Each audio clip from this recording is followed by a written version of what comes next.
Hello and welcome to the Screen Composer Studio, a podcast about the musical storytellers behind some of your favorite films, shows, video games, and more. I'm your host, Adrian Ellis.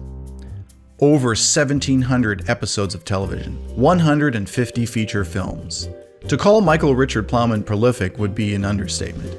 He's also proved to be quite the nomad, setting up shop in places like Vancouver, LA, London, and the south of France.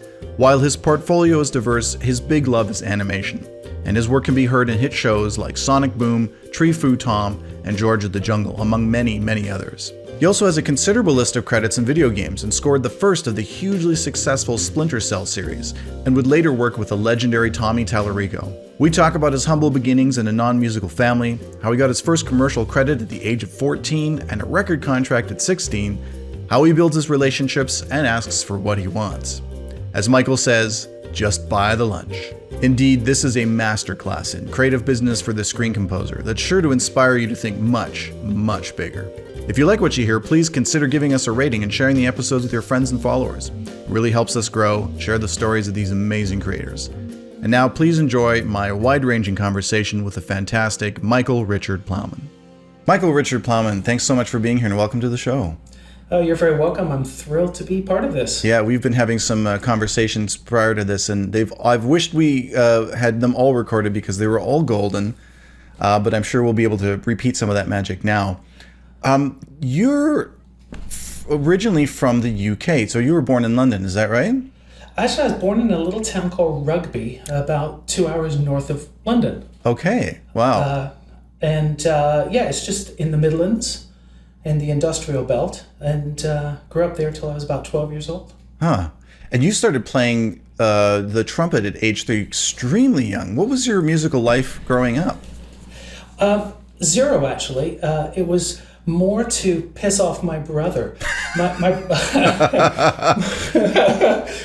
brother joined, was about 7 years older than me, and he joined this local brass band that had a youth component. It was one of those ones where all the old guys wear their hats and they go to fairs and they walk around playing all the Sousa marches. Yep. And so he came home with a baritone, and I was 3, he was 10. And I said, "Mummy, can I play?" And he goes, No, you're 3, you can't play. And so I went in the next week when we dropped off my brother for the practice, and I went up to them and says, "Can I play?" And they said, "You're too small." And I said, No, I want to play. So they gave me a trumpet, but I couldn't hold it. So they gave me a cornet, and I just started playing. And and so my brother quit. And I continued. Oh, wow. And the funniest thing is when we were doing these marches with all these old guys who are like 6'2", 6'3", and I'm the size of a hobbit, walking on with my little hat on playing a cornet. That's amazing. And that's how it started. So. And then from there, I mean, it's not really, in the time scale of a child, of course, it seems like a long time, but you were already working, getting paid to do stuff commercially at age 14. What was your first gig? A commercial in Windsor, Ontario, for a racetrack, Checker Flag Speedway. And by then I was in bands and, I wanted to be famous. And I was sending tapes all over the world. I bought that Reader's Digest, How to Sell Your Music book, and I was selling tapes all over the world. Wow. And they're really bad recording, because at that point, I only had 2 cassette players. That was my multi-track, was 2 cassette players. You record on one, and then you bounce to the other and back and forth, right? And so finally, people just started recognizing me in town, of trying to do anything I could. So I got this gig writing a checker flag tune. Right, and you did it pencil and paper, old Roland drum machine, bass guitar. It was an old Roland drum machine and a bass guitar and a Juno 60. And a Space Echo, of course. Yes, a Space Echo. That's the glue and the magic that held it all together. That's exactly it. And from that, I could buy my Fostex 4-track. Wow. So I was flying then. I was really, really going to be famous. So tell me about the now sounds of today. Well, after sending tapes all over the world, I hooked up with an agent in Nashville, actually, the Cliff Ayers agency. And of course, this was one of those agents that you pay, you know. We can take your tape and send it places for you. It's only going to cost you $500, but when we get to go in their magazine and, you know, the whole bit. And it ended up going to a record company called Columbine Records. And they were known for what I say is putting out albums for the Star Search losers. You know? People with great voices, but just didn't win. So I'd written 6 tracks on this one album. And I got the record contract, and that was it for me. I was going to make $1 million and be famous. And so, yeah, we went down to Los Angeles and we recorded them, and the album came out. And as I mentioned earlier, I think it sold 5 copies. And the last one's still in one of those drugstores somewhere where you flip through. Oh my God. Have you actually found them recently in the Valley Village or anything? They're out of circulation? Out of circulation. I've tried. All right. Because I've got this one, actually you can see it's on my wall there. Yeah.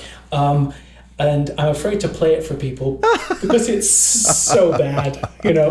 But the greatest story out of that was after I got the album out, I was like the best, right? I was gonna do everything. So I started sending it off to real record companies, right? You know. And I've still got the letter I got back from Arista Records. It said, "Dear Mr. Plowman, thank you for your submission, but unless you have a breakthrough, please don't send us any more music." That is the sound of a door closing.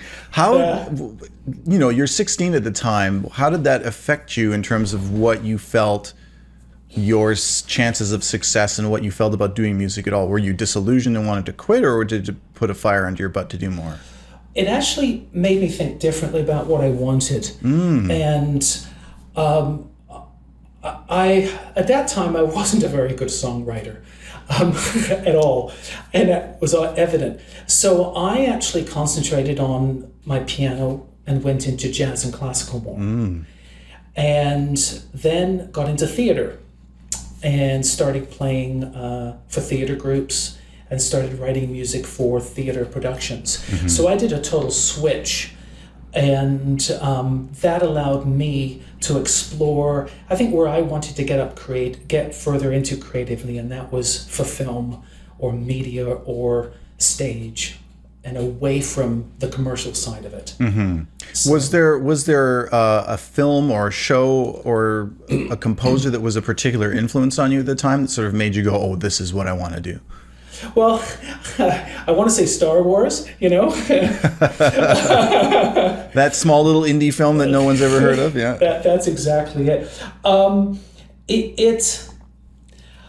I actually grew up really loving animation and cartoons, and there was actually a cartoon called Rupert Bear from England that had a wonderful, wonderful little theme to it, and you know, very capricious kind of writing, and I really gravitated to that. Oh, interesting. And so then I started to really listen to whatever I could listen to in that vein, and then that got me into more of the classical music and classical composers, which pushed me heavily into concert listening. And you were also pretty interested in synthesis back in the mid '80s as well. And there's absolutely, yeah. And you actually met one of our guests from this podcast, Amin Bati, at a Roland conference in '86, I think it was. Is that right? Yeah, '86. I will always thank Amin. I love him dearly. He's a great friend, but he really gave me the time of day when I was nothing, absolutely nothing. You know, I showed up at a Roland conference where. To me, he was God. You know, he had just done the Interstellar Suite, and he gave me the time of day. I actually, after the conference, I went up and said hi to him and looked at all the gear that he had on stage that I wanted to buy instantly. You know, even the little MIDI keyboard thing that flashes when you play, because you need that. Oh, yes. And then I ended up calling him at home when he still lived out west. And he answered the phone. And I said, hey, it's Michael. I met you at this conference. I really want to be a film composer. I have very little education. I've been playing, all my whole life, but can I send you one of my tracks? And so I said, sure. So I basically mailed him a cassette tape with his track on it. And he called me back and gave me some very, very good comments on it. Sounded like Ravel, Wow. And but he said something very interesting to me. He said, Michael, you've got to learn how to develop. Develop your ideas. Yes. And then we lost touch for many years. I went off to university, and then it wasn't when I moved until I moved back from Europe about 4 or 5 years ago that we ran into each other downtown Toronto. That's amazing. Started catching up again, and I resent him that same track that I had.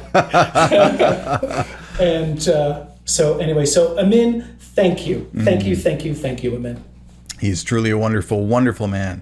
Yeah. And then you ended up in Windsor teaching as a high school music teacher. Is that right? Sort of early 90s? That's right. Yeah, I just finished. I went to school in the United States for my composition, and then came back and got a gig teaching composition and vocal jazz and choir at the Windsor Center for Creative Arts, and I did that for a couple years, where you teach classes, teach theory, and then conduct their musicals, which was a lot of fun. I got to do Pirates of Penzance and Seven Brides for Seven Brothers. Amazing. which was quite funny because it was too hard for the players, because it's all student players, right? And it's too hard for them to play, especially Seven Brides with the Yeah. So I had to reorchestrate it and just about take out every other note. Oh, wow. For them to play it. And so did the high school teaching and thoroughly enjoyed it. And I still, actually today, I love teaching. It's just sharing what you have. Were you ever of the mind that you might just continue teaching and that would be your career? And then what was the thing that sort of set you off to, try something different? I think I never wanted to continue being a teacher. I was teaching piano, teaching whatever I could to make money so I could buy the gear. And then after a couple of years of teaching, I actually met my wife while I was teaching, because she was a teacher as well. And she says, are you going to be a teacher your whole life? And I said, no, I want to go to Los Angeles. I want to be famous. I want to, write like James Horner and, have all the gear that Hans Zimmer has. And she says, well, what do you want to do? And I said, well, I've got to move to one of these centers. I can't do it from Windsor. And I couldn't get to Los Angeles because if I wasn't going to school, I couldn't get a green card, or you can't just waltz in. And Toronto was too close to Windsor.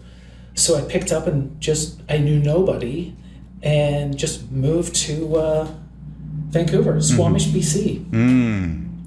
And started knocking on doors.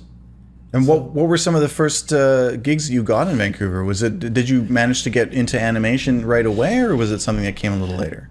No, it's actually right away. Actually, one of my first gigs was called Arty the Aardvark. And where I actually got to do music and voices. Oh, wow. But my added part to the voice wasn't speaking. It was just that they needed Arty to cough. So I'm in the studio with my headphones on going for this little aardvark. Amazing. And then trying to get into the Vancouver market at the time was tough because there's a lot of great guys there and meeting people. So I went directly to Los Angeles and got an agent in Los Angeles. I started knocking on doors myself from all the producers in Los Angeles that were working in Vancouver. And so started building the relationships for the producers working in Vancouver, but building those in Los Angeles. And one of the first gigs I got after a couple of years was a Stephen King movie called Trucks, which my score sounded an awful lot like First Blood, Jerry Goldsmith. Nice. but why not, right? And that was one of the first gigs I got, was this movie. And then from that, I got a movie called Laserhawk with Mark Hamill, a sci-fi movie. And I got to do a whole bunch of synth style, guitar style stuff for that. And then my big break, if you want to call it, was thinking about 96 or 97, when I got a TV show called Storm Warning, which was basically a show about storms, you know, storm here, storm there, typhoon there, trailer park getting hit here, you know, guy running, getting swooped up here. And it was great because it was orchestral. And back then, loops were, you know, you could buy liquid grooves, you know, from Spectrasonics. It wasn't this plethora of today. So it was all multi-samples. It was all orchestra. And I got to do 80 episodes of that. Wow. And so from that, because I was continually going to Los Angeles, going, okay, not dealing with the production company in Vancouver as much, but going to the producers in Los Angeles saying, what else have you got? What else have you got? So that got me into the States doing all of this documentary work. And then the same happened for animation. Was just, where you start introducing yourself to people, and then this person says, hey, do you know this person here? And, you know, one of the first decent animation jobs I got was Raggedy Ann and Andy for 20th Century Fox. And that was just out of, basically my studio was in the Airwaves building in Vancouver, and they were going to mix the show, and I took the owner out to lunch and said, put my name up for it, and I got it. So wow. Yeah. When to look at your credit list is just sort of stunning. It's you've done over 1,500 episodes of television and more than 150 movies. Of course, you've got like multiple Screen Awards, 10 Leo Awards, 1 Clio Award, Emmy honors. It just goes on and on and on. You were voted the best European composer in 2012, CSA nomination in 2018. I mean, but the thing that I come back to in having conversations with you now, this isn't an accident. You're very intentional about what you do and how you do it. This story of you landing in Vancouver and finding it challenging to break in, and then not going, well, it's hard, I guess I'll just stick with it, or I'm giving up. You then move to even a bigger center and a more, I would imagine, intense place to try network. What do you think, what is it about you in terms of your personality, and how do you go about these things? Because I know this is probably the number one question I get asked. And of course, the question I still ask myself all the time is like, how do you strategize your career? How do you formulate the next thing you do? And then when you do get an opportunity, or rather, how do you create opportunities for yourself?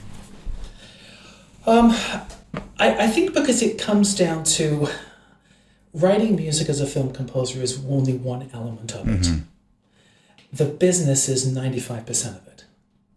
And sure, that other 5% is incredibly important, and you have to be able to produce and write great music, but it's the business of it and dealing with the business of it. Right. And, you know, there's, you know, as a composer, there's one way is you go, I work to get a gig, I work on that gig, I'm finished, and then I go look for another gig. Right.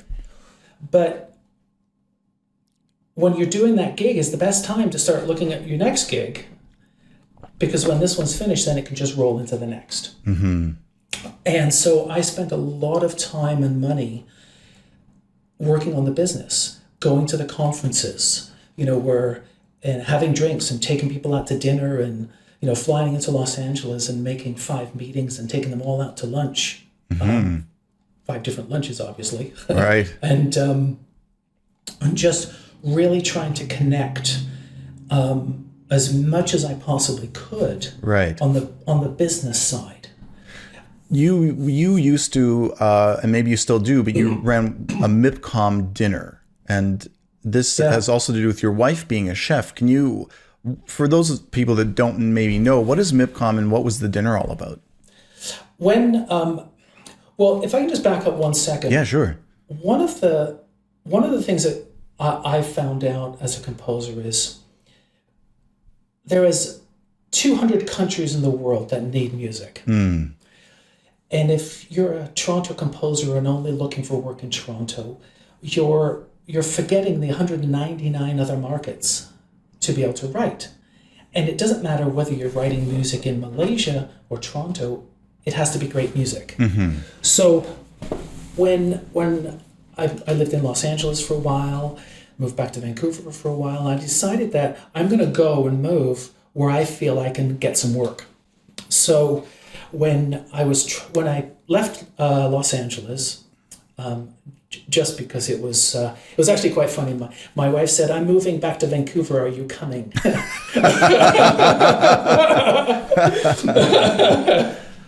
Because I had this place in Brentwood, and I had staff running around, and it was just like, and she was just like, "You know what? I'm going back to Vancouver. Are you coming?"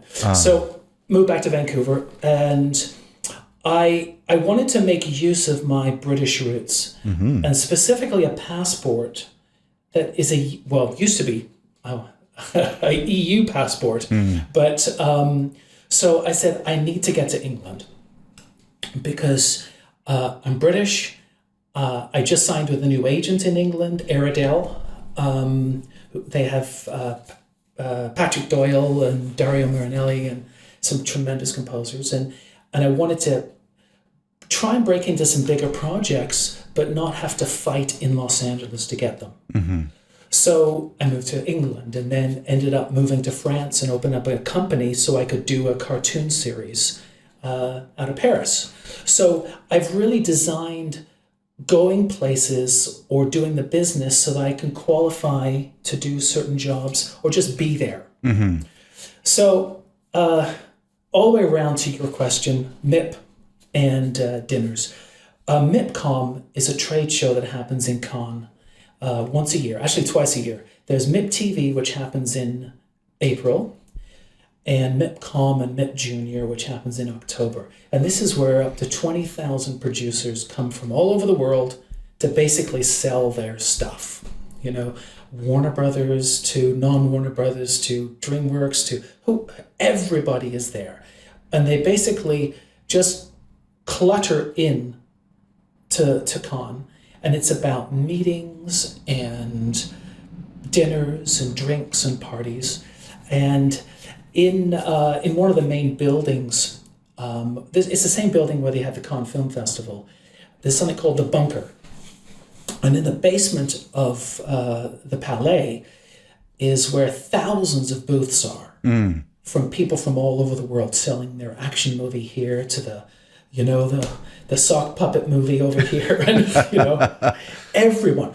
So I would go to these things and sign up and go, and it's expensive. A little easier for me because I was living in France at the time, and so I started having these dinners. So as you said, my wife's a chef. My wife's a cordon bleu chef, and so we would invite 14 real high-end people to this dinner.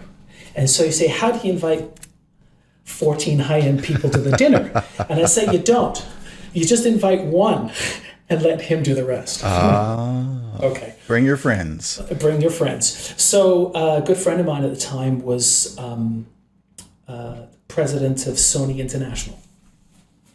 And so I get him to invite some people, and we had some Warner Brothers people there, Technicolor people there, Wild Brain people there, and we did it. I was in France for 3 years. So every year we had this dinner, and they'd come out to my house, and my wife would put on this 5, 6, 7 course plated dinner from all these people. Wow. And the champagne, the drinks, I actually had my kids serving drinks with a little cloth on their, And we didn't talk business. Not a drop of business. Wow. And some of them stayed. The property we rented had a few extra rooms. Mm-hmm. So the people who couldn't drive, because this thing went till like 4 a.m. kind of thing, so they just crashed. And then in the morning I would get up and make them croissants, bacon and eggs. And so I'm dealing with my friends, Yeah. and meeting new people on a personal level and not asking them for work and not going, what's your next project? What are you doing? More like, can I top up your wine and, have a great time? So it became the hot ticket item. After the first year, Word got out. Word got out. Can I come to this dinner?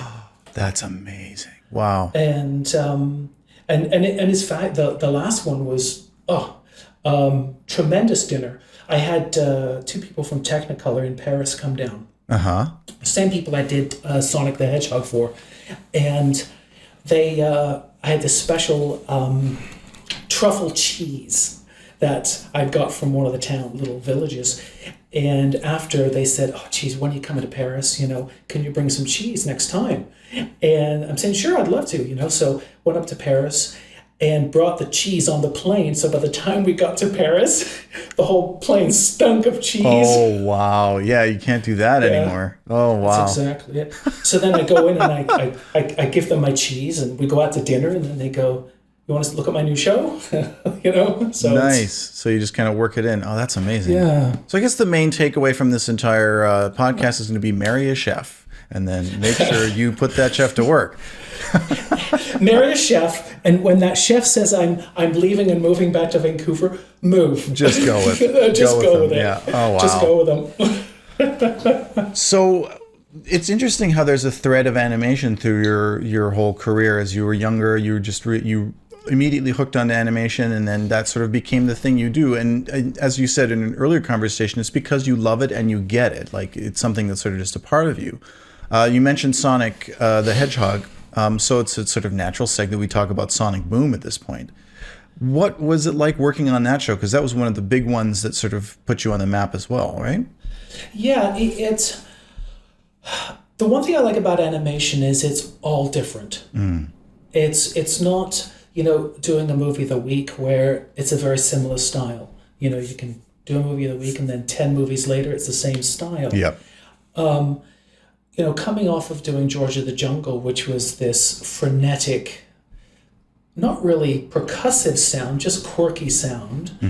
And when I was in London, I was doing a show called Tree Fu Tom for the BBC, which was action adventure, balls to the wall, orchestral driving stuff. And then when I got to Sonic, it was different again. It was this more contemporary, orchestral, sarcastic style score that I got to do. And when, even to the point of, you're chugging along with this guitar and driving loop and ostinato strings, and then it goes to this choir thing or this, and I always love there's a technique, a palindrome, Debussy, like this, and if you do that on augmented fifth runs, it sounds like you're under the ocean, and Jerry Goldsmith did it in space, right? And so I would do that, and I would tell the producer, this is this great Debussy thing, that I do. And so whenever we get to those parts, the producers just go, do the Debussy thing, right? And even to the point of about 3-4 weeks ago, I got a call from the producer on that show, was working on another show that I'm demoing on right now. And he said, when you get to the spinny thing, and he goes, make sure you do that Dvorak thing, right? And I go, okay. Yeah, I'll do the Dvorak thing. And I said, just for the record, it's Debussy. He goes, right, Debussy, so. Amazing. And there were multiple producers from various countries on that. How were you able to manage all of their expectations? I think the first episode was just a mess because I was dealing with Sega in Los Angeles, executive producers in San Francisco and in New York, and a director and a producer in Paris. And I'm in the south of France going, who do I listen to? Right. And I'm getting calls from my friend in New York going, don't worry about the Paris guys. And I'm getting emails from Sega going, make sure it sounds like the video game. And so it's just this whole mess. So finally we had a big group Skype, and I said, who holds the ace of spades here, guys? Okay. Wow, you really just put it on the table like that. Yeah, I did. Yeah, absolutely. You know, I respect everyone's decisions, Yeah. but you fight it out between the two of you, the 8 of you, whatever you want, and then come to me. And then, then it came down back to me, and they said, okay, director in Paris and producer in New York. Okay. And every now and then the Sega people chimed in to say, you know, can you make it sound more like the video game? You know, that was their only note. That's their only note, right? And so I would, but I wouldn't. You know, it's one of those things. And the only other time the producers in Paris chimed in, other than the director, was when they got a call from the legal department because I ripped off Strauss's 2001. You know, totally blatantly ripped it off. It was very suable, and I was because at that point I think it's public domain now, but at that point it wasn't. Okay, right. So they came back and said, you know, because they loved the homage thing. Yeah. You know, and that was the sarcastic side of the score. They loved the homages. Yeah. You know, that's great. Can you know, when there's a scene where it's like Men in Black, can you do an Elfman thing here? You know, and right. Yeah, so and that's one of the great things about the Sonic score was it was so different from every episode to every episode. Wow. You know, you combine trying to write in multiple styles or writing in multiple styles with a turnaround that is absolutely insane. How did you manage that? 52 half hours. Yep. And I would get basically 1 or 2 of them a week. And now this is where it gets to how do I write fast? Right. Well, make sure that when I start my palette, everything's there. I have my 800 instruments all loaded in at all times. There you go. There it is. There's my palette. And so I don't have to worry about stopping the creative flow to go find some obscure South American instrument, you know. And if I can't find it, I won't use it. I'll use something else. That allows me to go fast. The second thing is what I call the pat yourself on the back syndrome. And it happens to everyone. When you're writing and you feel you've got something really special, stop listening to it. Stop patting yourself on the back and just move on. Right. Because you can eat up a lot of time and creative time by just listening to the same thing over and over and over. Oh, look at that chord change. Oh my God, that loop sounds great. Oh, boom, you know, the heaviosity drum, boom, you know, it's like, oh my God. So, and then all of a sudden, an hour later, you've written 20 seconds of music. That sounds great. But you're sonically fried, emotionally gone, and you've still got 10 minutes of music to write in the next few days. So stop patting yourself on the back. Right. Yeah. I think we talked one of the earlier meetings about, you know, the healthier you are, the more you're able to accomplish. Right. You know, whatever that healthy means to you, you know, it could be, you know, sucking on celery juice all day long, or, you know, having scotch and a pack of smokes, whatever, you know, whatever that means to you, the healthier you are, the faster you can write, the more concentrated you can write. Yes. That kind of thing. It turns out that sitting at a desk for 10 to 16 hours a day is actually a pretty athletic feat, and you need to be in pretty good shape to do it without damaging yourself. Well, here, what I've got here, and I'll lift it up here. I have this in my studio. So for those of you not watching, he just held up one of those little apartment-sized trampolines. And so whenever I'm mixing something down or whatever, even if it's like 3 minutes, I go and jump on the trampoline. You know, gets you flowing again. And the last is know your craft. Know your craft, education. I study something every single day. I listen to music. I look at some scores. Even if I don't like the music, I still listen to it and go, yeah, I don't really think that's a great score, but that's something that's relevant today, and I have to do that. Right. So you're just studying and studying and listening. Are you structural about that? Like you set aside specific amounts and times of day to do different types of activities? Not only the well-being.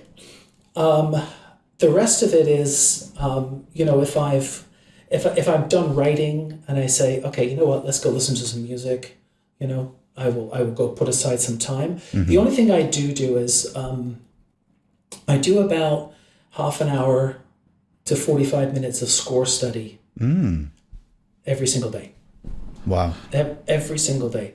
And the thing about score study is most of what we can get our hands on is not completely relevant to what we're scoring. Mm-hmm.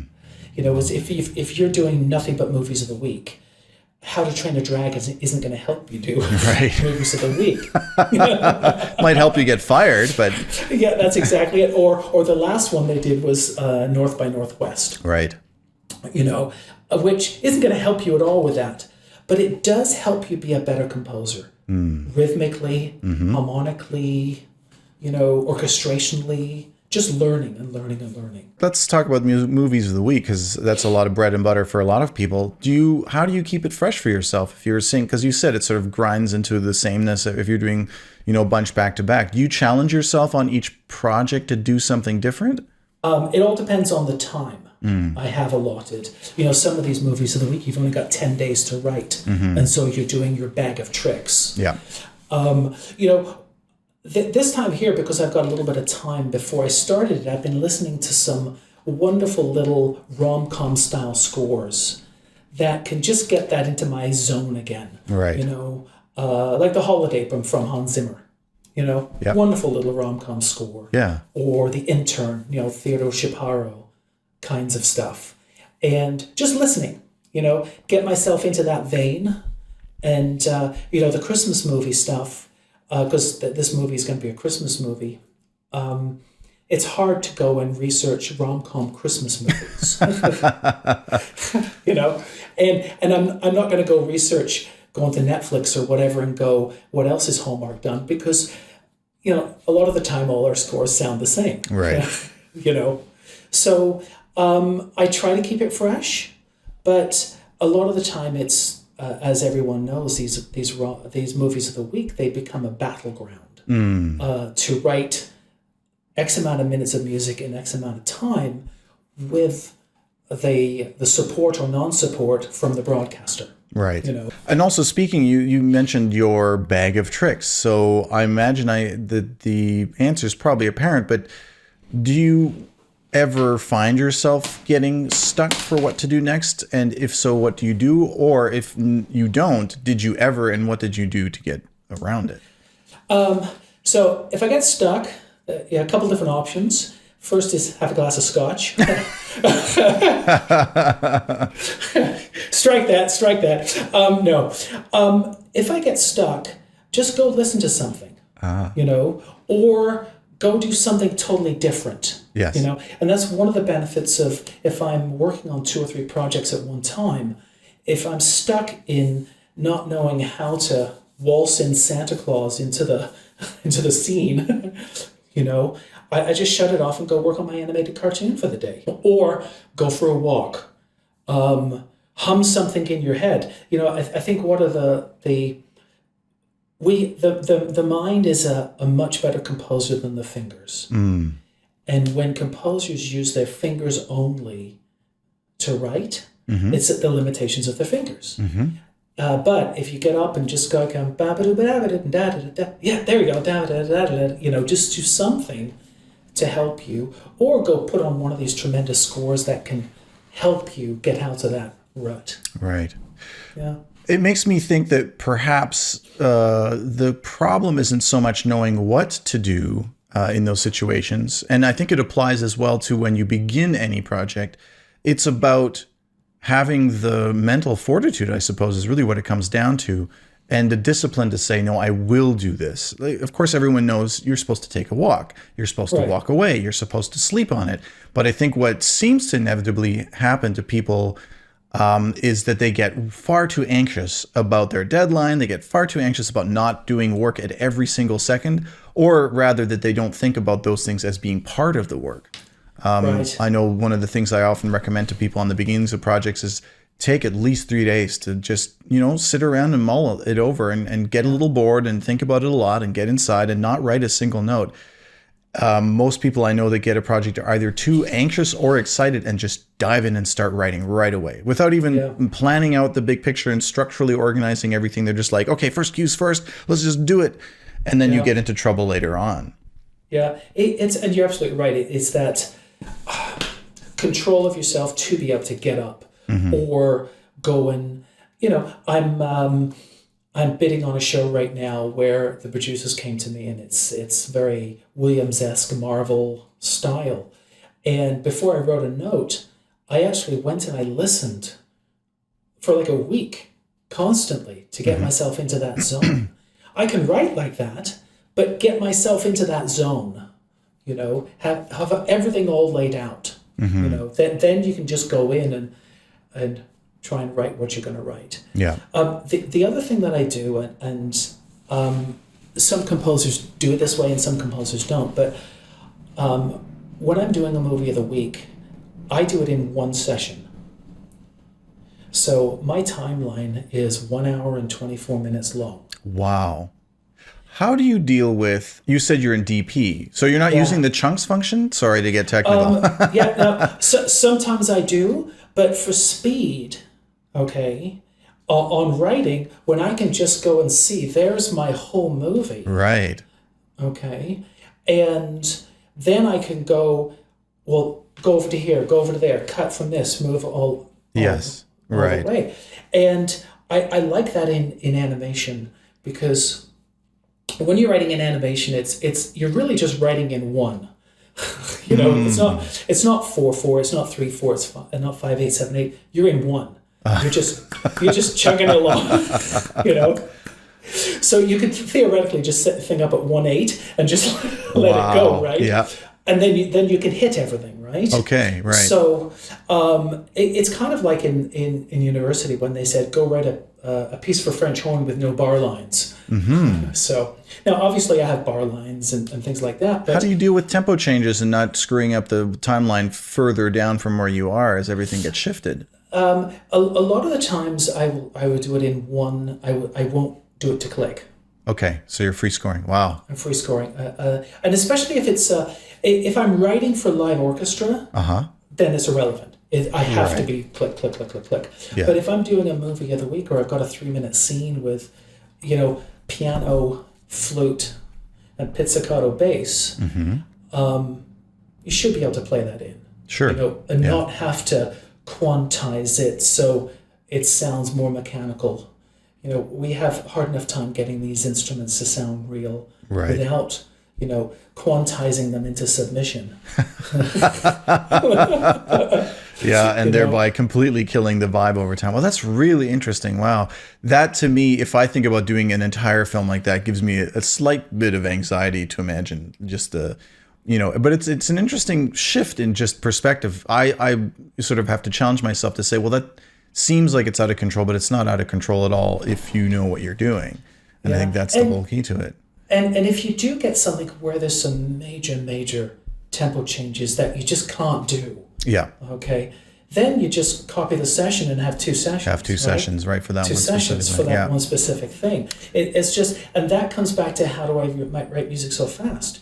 If I'm either chunking or writing a new cue, every time you load, it's kind of like, I've got to load that in or chunk that in to go listen to something where I can just go slide down the timeline. That's what I did. Yeah. Copy those notes, bring it back. This podcast is brought to you by the Screen Composers Guild of Canada, celebrating its 40th year in 2020. The SCGC is a national association of professional music composers and producers for film, television, and media, whose mission includes promoting the music, status, and rights for film, television, and media composers in Canada. Special thanks to the SOCAN Foundation for financial support. For more information on the SCGC, please visit www.screencomposers.ca and follow us online @ScreenComposers. And now, back to our show. to go back a little bit, I'd like to talk about your work on a very, very famous video game franchise called Splinter Cell. You actually worked on one of the very first, if not the first, Splinter Cell. Is that right? It was the first Splinter Cell video game. Yeah. With Ubisoft. With Ubisoft, yeah. And you were actually working with the famous Tommy Tallarico on those ones, right? That's exactly it. Yeah, Tommy and I became quite good friends. We actually did quite a few projects together after that. Actually, no, Tommy didn't come in on... Splinter Cell. He heard my stuff on Splinter Cell and brought me in on Maximo. And then we did Advent Rising together, and with the Hollywood Symphony, but Splinter Cell was a great outing for me because I knew nothing about writing video games, and dealing with music editors who did. It was quite. Your ego gets bruised. Right, because you're basically learning an entirely different way of approaching things. And that was at the easy days of video game scoring. Right. Before 5.1 stems were delivered. Right. So, but dealing with loops and transitions and here's a loop that's going to go until someone gets killed, and then all of a sudden it's going to trigger this, which is kind of like the "you got killed" theme. Yeah. And then basically, and then it's going to go, if you die, there's the die theme, which goes back to the whatever that board is where you choose all your players. Yeah. And I'm not a video game guy. Okay. So I remember they flew me into Montreal for the meeting. Right. And I think how old was I? Probably late 30s at that point. Mm-hmm. And I come into this boardroom in Ubisoft, and the boss was like 12. I'm probably sitting there playing a video game at the moment of the meeting. It was just like the head producer was 20, the director was 19. Wow. It was just, and there I am, this old guy, right? And I got the gig because I was doing all those Lord of the Rings documentaries, right, with Peter Jackson. And so they said, well, why not get the orchestral guy from Lord of the Rings documentaries? Because they couldn't say Lord of the Rings movie. Yeah, yeah. I was the documentary guy, right? Yeah. And so I'm sitting down and they go, so you did the Lord of the Rings stuff. Can I ask you a real personal question? And I said, sure. And I thought it was going to be some technical thing. And they said, did you get to see the footage before the movie came out? That was their question. Wow. I said, yes, I did. And I had to sign all these non-disclosures. And anyway, so we're just about to start the meeting. And they said, this is one of the beta versions of the game. We'd like you to play it. Uh-oh. How? Yeah, let me just do some thumb push-ups here before we get started. And so I got out of that because I'm going, no, I'm terrible at this. You'll just laugh at me. And I'm literally, but it was great because it was a synth score. I got to work with Chemical Brothers. Oh, wow. On a track. Yeah. They took one of my tracks and they did the main theme for it. Alexander Desplat came in and did some music for it as well. So for me, it was a real kickstart, and it's still today. People, still say, it was the best score for any of the games. Oh, wow. I can say that because I wrote it. But and every now and then I get people emailing me, can I get the score for the show? Can I get the score? And I've never released. Right.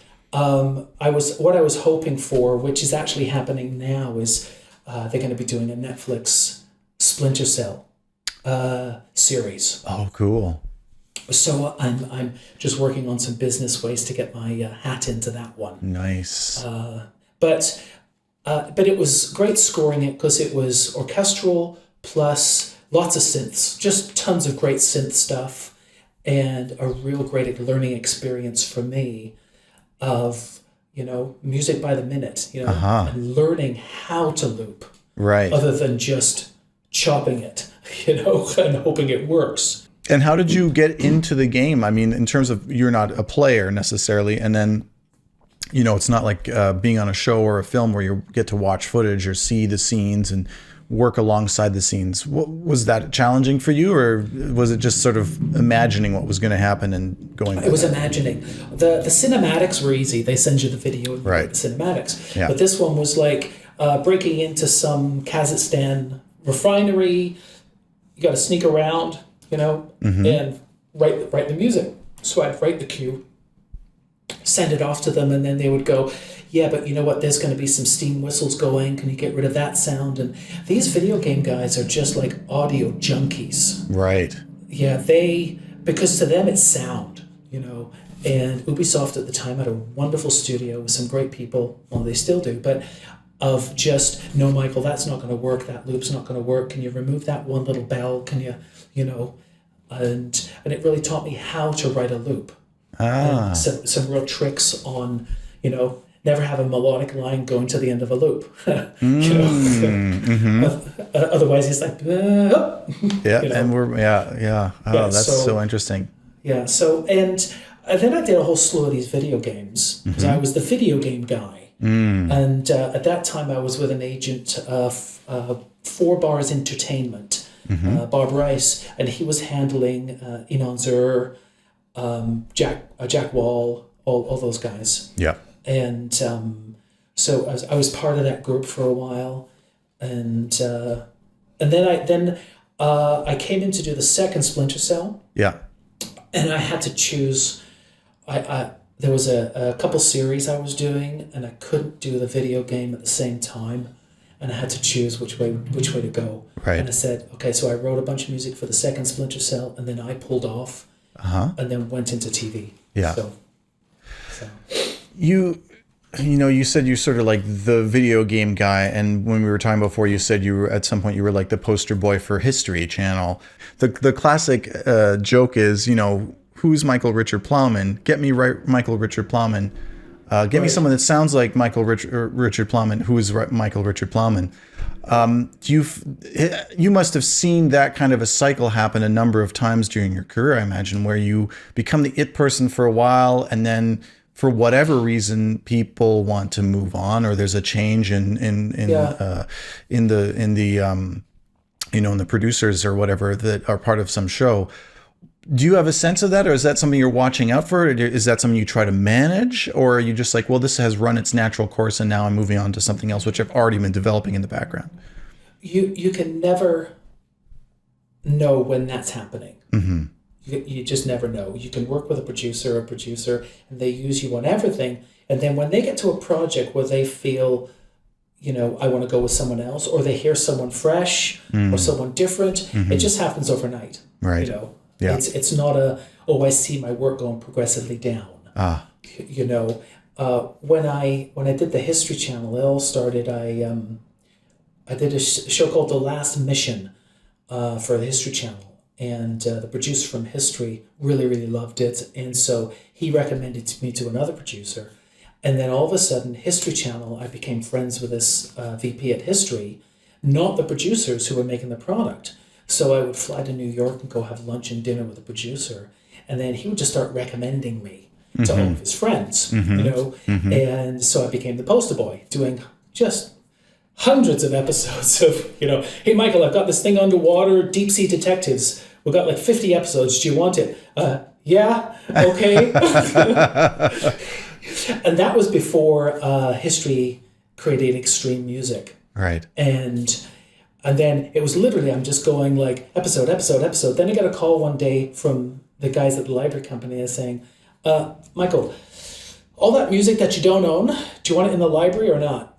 Wow. And I'm going, yeah, sure. So I put that phone down, and the other phone never rang again. Oh, wow. So it's just overnight. Yeah, right? yeah. And it's happened with documentary. It's happened with movies of the week where you're the friend of this, and you're doing that and doing it, and all of a sudden they go with someone else for whatever reason. Mm-hmm. So, and I think that's why even though I concentrate on animation a lot. Mm-hmm.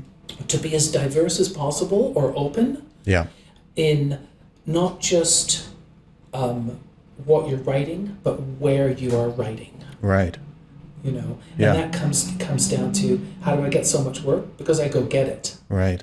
In different countries. You have multiple studios in multiple places. You're moving around. You're nomadic practically in terms of that. You know, it's like I just finished a show that was a co-production between Spain and Russia. Mm-hmm. And, and here's a Brit now living in Ontario, you know. How did I get that? Well, I got that from having lunch with someone at one of these conferences in Miami. Wow. And coming in and literally on that one there, it was called Yoko. Fun little kids cartoon. We've ended up doing about 100 of these things now. And they were sitting having lunch, and you're throwing your business cards around, you know, and they're like, yeah, well, we've got to use a European composer. And I'm going, I'm European, you know. And I said, I'll tell you what, I'll score an episode for free. Mm-hmm. You know, and you tell me if you like it. And you just get it. So now I'm working in Spain and Russia. You know, the Malaysian one came from another conference. And I worked on a Colombian animated feature, which it was the same producer as the Spanish cartoon show. And they said, oh yeah, we just backed out of a project in Colombia. I said, what were their names? Hi, you know, I love doing Colombian animated features, you know, and I ended up doing this wonderful, wonderful little Christmas movie that wasn't Colombian based, it wasn't Spanish based, it was English that they sold out of Germany. It's just happens to be, right. So, you know, when composers come to me and they say, how can I get work? Yeah. You know, do I go onto the film list every day in Ontario and go, what's filming, and call them? No, you got to go around the world and get some work. Right. You know, subscribe, meet people, subscribe to magazines, and do your research. Mm-hmm. You know, there's that friend of a friend of a friend of a friend. Right. You know, when producers say to me and said, hey, I'm leaving XYZ company, I say, congratulations. Because now he's going somewhere else that he can bring me, and I stay with them. Yeah. You know? Yeah. So that's great. And so when you said it earlier, is there something that I do a set time? Every single day, I do 1 hour of marketing. And it happens at 1 p.m. Okay. Every single day, regardless. And that could be sending out one email, or looking on IMDb, or checking on Dark Horizons to see who's funding what. And my goal out of that is to send one email out, or call one person, or get some information. And if you do that every single day, you really start to recognize what's happening in the world. And when you say you want to send one email to find out information, I'm assuming that if you find something wherever you do, some piece of intel that is useful to you, I'm assuming you're not going to the top of the ladder in terms of who is working on that if you don't directly know them. You're working your own network in order to find the best door. That's right. And the best path to that.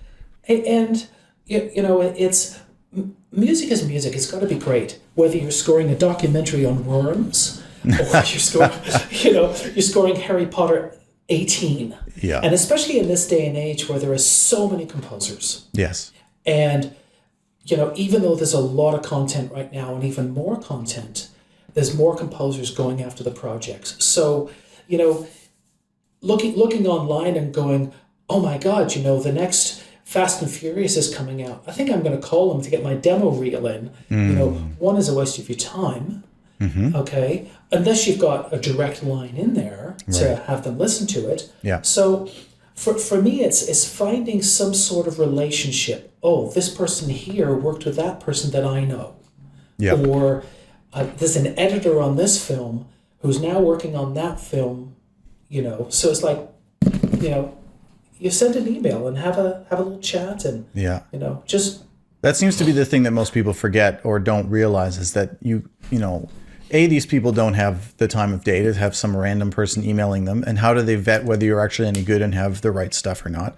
And there's, you know, usually millions, if not tens or hundreds of millions of dollars on the line for these things. They're extremely delicate investments that need to be protected, and it's all about trust. And when someone calls the person who's making a decision, who says, or they know, I am a trusted source and I'm telling you that I know this person and they've done X, Y, Z, I think you should consider them. That is the only way to get that kind of thing done, I think.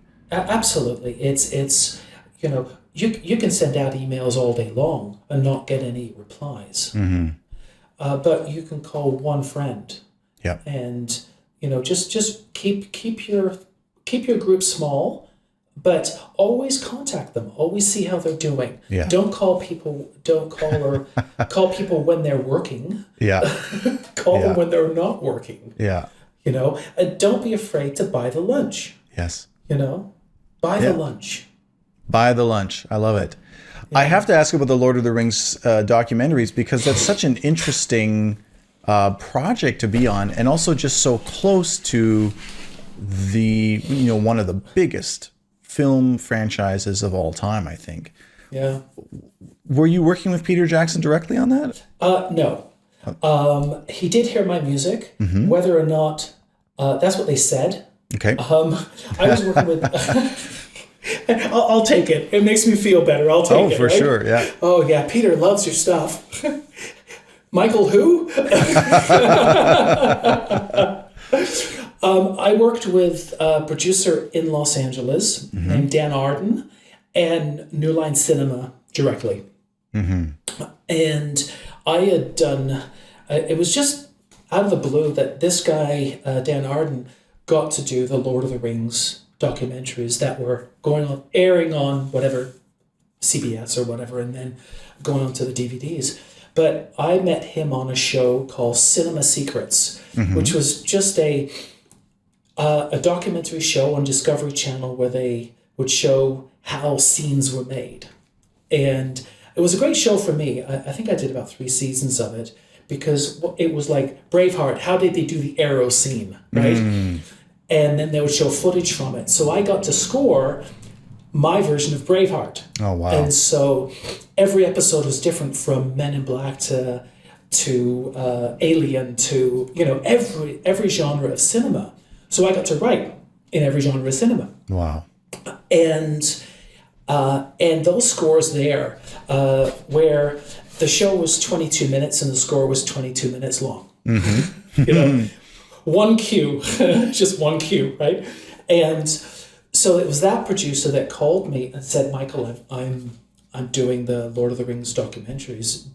Do you want to throw your hat in the ring for this? And I said, absolutely, I want to throw my hat in the ring for that. Right.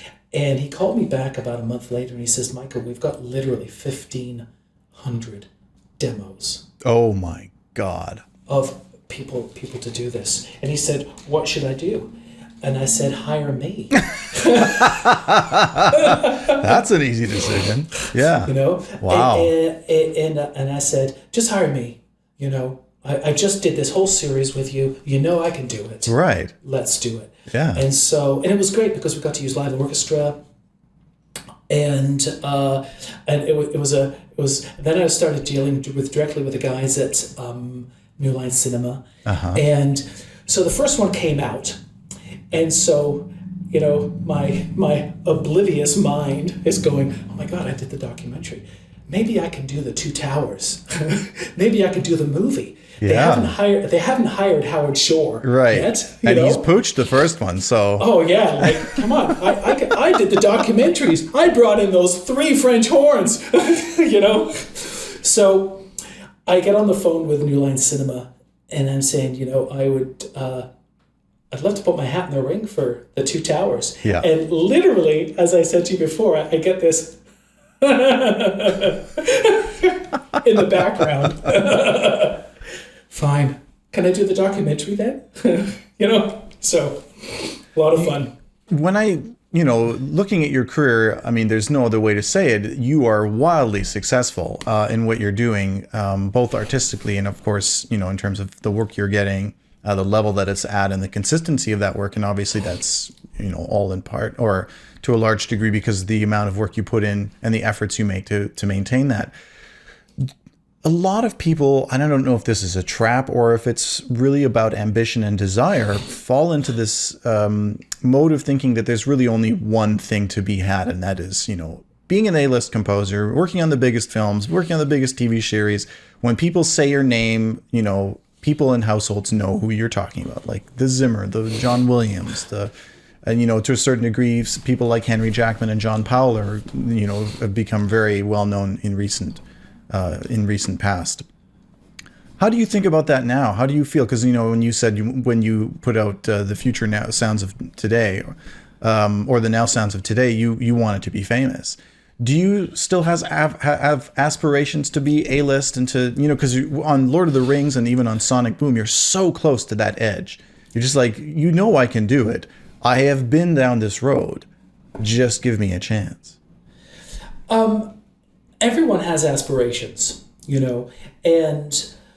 but for me is that there's one thing I get from my career, and that's choice and freedom. And to me, that is everything, absolutely everything in the world. Having a relationship that is consistent. Being there for your kids. The first 10 years of my marriage of my kids, I wasn't there. I was, stuck away in my studio, trying to learn this little synth, and not there. And so I really enjoy, as I said, the freedom and the choice. Am I scoring Harry Potter 10? No. And that's fine. You know what? I'm very happy. I'm healthy, I'm happy, and I'm working on great shows, and I get to work with great people. People's minds change. You take ex-composer who's going to go, I'm going to move to Los Angeles and become famous. Right. So you get to Los Angeles, and after your bank account starts to run down, and you've done the drive-bys by Hans Zimmer's studio 20 times, going, that's where Hans Zimmer lives. That's where Hans Zimmer lives, right? and then all of a sudden you go, I need work. And all of a sudden you get a short film, and you go, oh, I'm so happy to get that short film. Right. And you have to be happy at some point. And in Canada, there's some tremendous composers in Canada. Who are working on all levels, and I think as long as you're happy, it doesn't stop you from getting that great gig, because you could get a great gig and then do a whole bunch of not so high profile gigs. Like, as I said, this Filipino show called Isla Maganda, it's not high profile. It's not going to air on Netflix. It's an educational series, and I'm having a great time. I get paid. I keep my relationship with my producer, and I get to buy some new samples. A friend of mine, a composer from Los Angeles, and I won't say any names of series or things like that, but a very successful TV composer, animation, and I had met him through a producer that I was over at his house, and this producer produced Fargo and Hell on Wheels. And it's just that my kid went to his kid's French school when I lived in Los Angeles, and we've never worked together, but we always hang out. So he invited this composer over to meet me, and this guy here was like, dude, you're like nailing it. You're doing A-list TV shows. And he said, but Michael, you live in the south of France. Right. And I said, yeah, I do. and it was freedom. Right. I wasn't doing that top TV show. I was doing Sonic, which is still a fabulous major cartoon. Absolutely, yeah. But I got to hang out in the south of France, and drink wine at all hours of the day. I think as long as you're happy and don't get sidetracked with what you think you should be doing. Right. But do something. Even the smallest little film can get you to a bigger film or nowhere. And I still do short films. Yeah. I still do short films. Just one, because I like working with new directors, and I've got a film I'm doing in Ireland that my budget is 0. But I love the guy, and hopefully one of his films gets picked up, and then they just drag you along. Yeah. Yeah.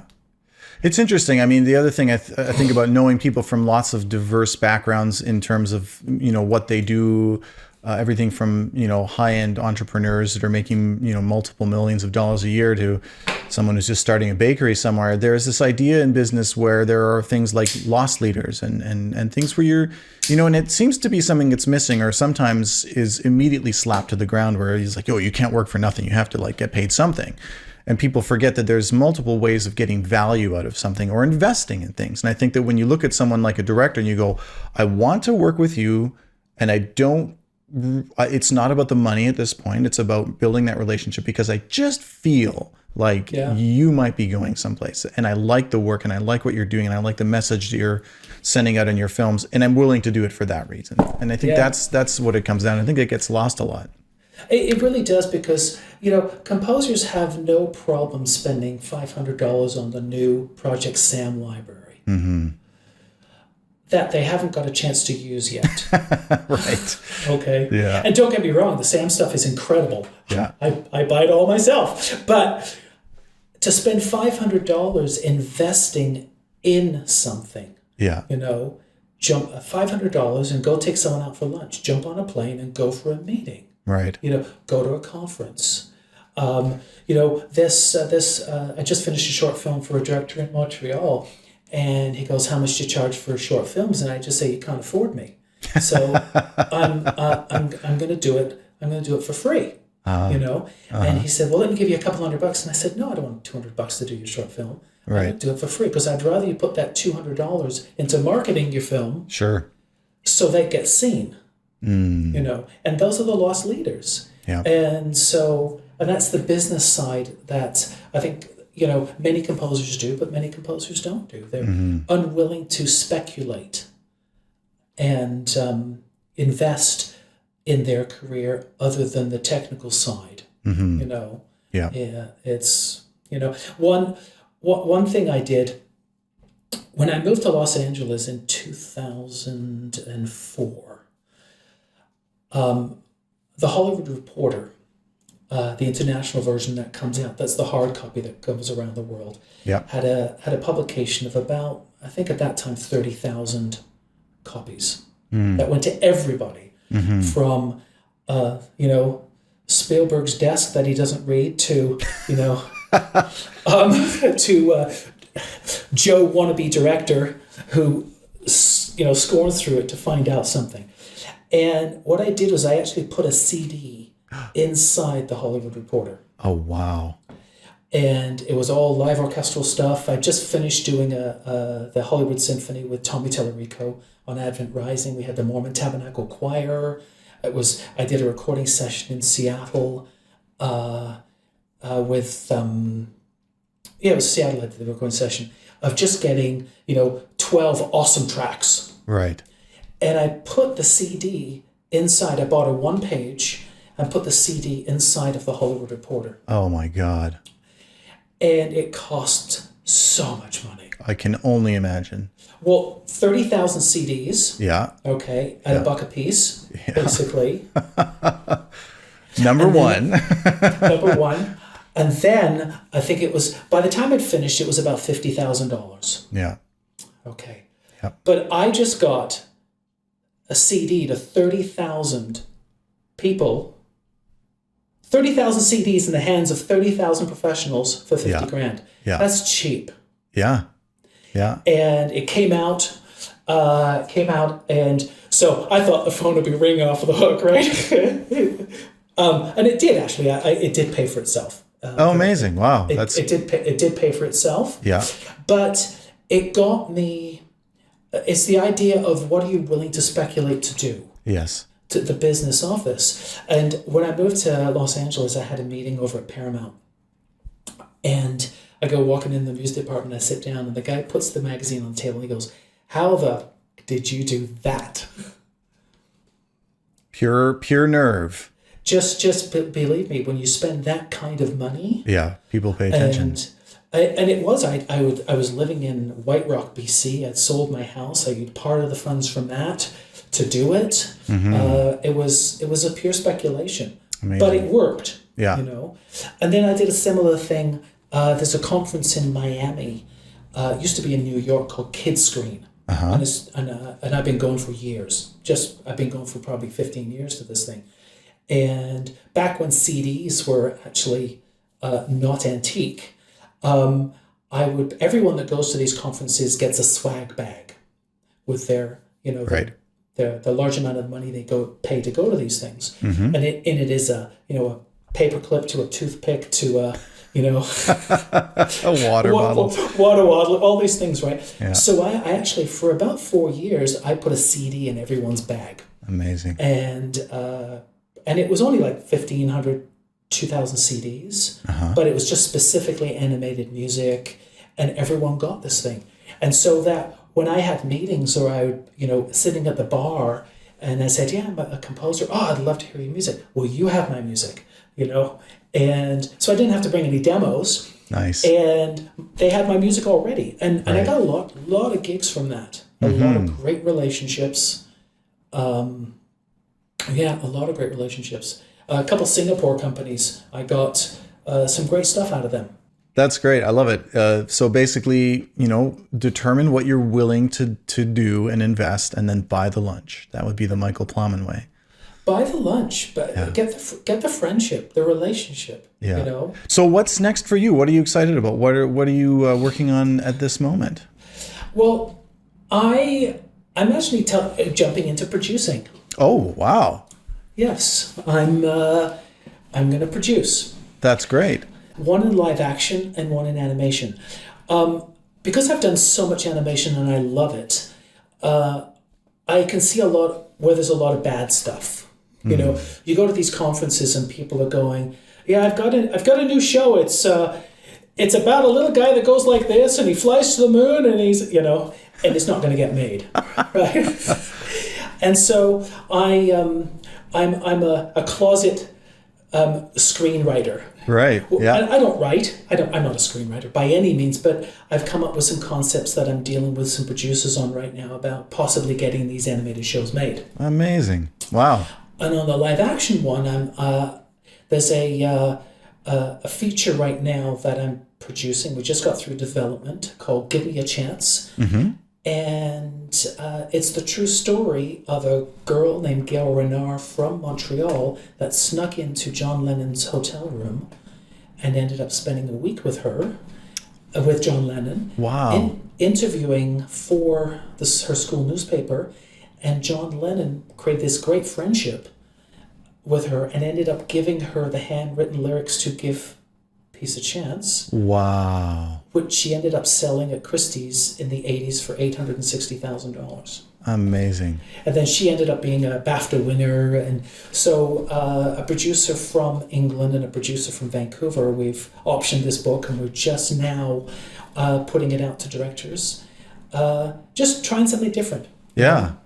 And, that makes perfect sense. That's really interesting. Yeah. And apart from that, still just getting work. It's just as hard to get work when you finish 10 projects as if you have none. It's the world is swamped. Yeah. So just do it the Plowman way. buy the lunch. Buy the lunch. I love it. Well, this has lunch. been an absolute pleasure. Where can people find you online? Follow you if you do social media or your website? When I moved to London, I got this assistant, a younger assistant. She says, "Michael, you need a Facebook page," and I said, "Sure, let's do it. So she got a Facebook page, and they were getting all friends going and all that kind of thing, and she was spending a lot of time on it. And I had about 150 friends, and I said, you know what, this is ridiculous. You got to do something different than just Facebook people who aren't going to hire me.